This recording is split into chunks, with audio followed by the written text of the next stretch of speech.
Welcome once again, my friends, and thank you for stopping by to listen to an old storyteller. Today we have a Russian tale, and the title of this story is The Fiddler in Hell. There was a certain moujik who had 3 sons. His life was a prosperous one, and he laid by money enough to fill 2 pots.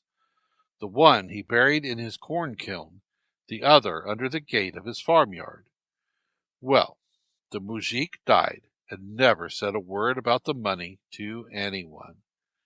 One day there was a festival in the village. A fiddler was on his way to the revel when, all of a sudden, he sank into the earth, sank right through and tumbled into hell, lighting exactly where the rich moujik was being tormented. "Hail, friend," said the fiddler. "It's an ill wind that brought you hither," answers the moujik. "This is hell, and in hell here I sit." "What was it brought you here, uncle?" "It was money. I had much money. I gave none to the poor. 2 pots of it did I bury underground. See now, they are going to torment me, to beat me with sticks, to tear me with nails." "Whatever shall I do?" cried the fiddler. "Perhaps they'll take to torturing me too." "If you go and sit on the stove behind the chimney pipe and don't eat anything for 3 years, then you will remain safe." The fiddler hid behind the stovepipe. Then came fiends, and they began to beat the rich moujik, reviling him the while, and saying, "There's for thee, O rich man, pots of money didst thou bury, but thou couldst not hide them. There didst thou bury them that we might not be able to keep watch over them. At the gate people are always riding about. The horses crush our heads with their hooves, and in the corn kiln we get beaten with flails." As soon as the fiends had gone away, the moujik said to the fiddler, "If you get out of here, tell my children to dig up the money. 1 pot is buried at the gate, and the other in the corn kiln, and to distribute it among the poor." Afterwards there came a whole room full of evil ones, and they asked the rich moujik, "What have you got here that smells so Russian?" "You have been in Russia and brought away a Russian smell with you," replied the moujik. "How could that be?" they said.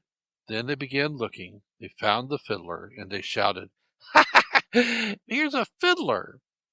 They pulled him off the stove and set him to work fiddling. He played 3 years, though it seemed to him only 3 days.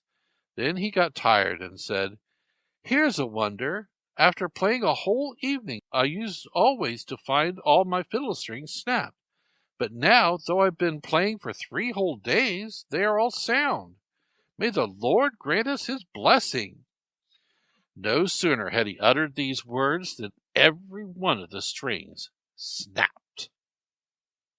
"There now, brothers," says the fiddler, "you can see for yourselves. The strings are snapped. I've nothing to play on." "Wait a bit," said one of the fiends. "I've got 2 hanks of catgut. I'll fetch them for you." He ran off and fetched them. The fiddler took the strings, screwed them up, and again uttered the words, "May the Lord grant his blessing." In a moment, snap went both hanks. "No, brothers," said the fiddler, "your strings don't suit me. I've got some of my own at home. By your leave, I'll go for them."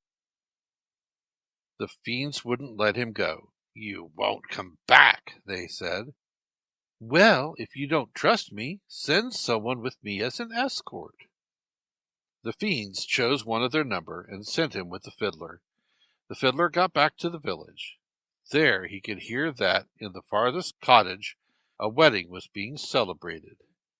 "Let's go to the wedding," he cried. "Come along," said the fiend. They entered the cottage. Everyone there recognized the fiddler and cried, "Where have you been hiding these 3 years?" "I have been in the other world," he replied. They sat there and enjoyed themselves for some time. Then the fiend beckoned to the fiddler, saying, "It's time to be off." But the fiddler replied, "Wait a little longer. Let me fiddle away a bit and cheer up the young people." And so they remained sitting there till the cocks began to crow. Then the fiend disappeared. After that, the fiddler began to talk to the sons of the rich moujik and said, "Your father bids you dig up the money. One potful is buried at the gate and the other in the corn kiln, and distribute the whole of it among the poor." Well, they dug up both the pots and began to distribute the money among the poor. But the more they gave away the money, the more did it increase.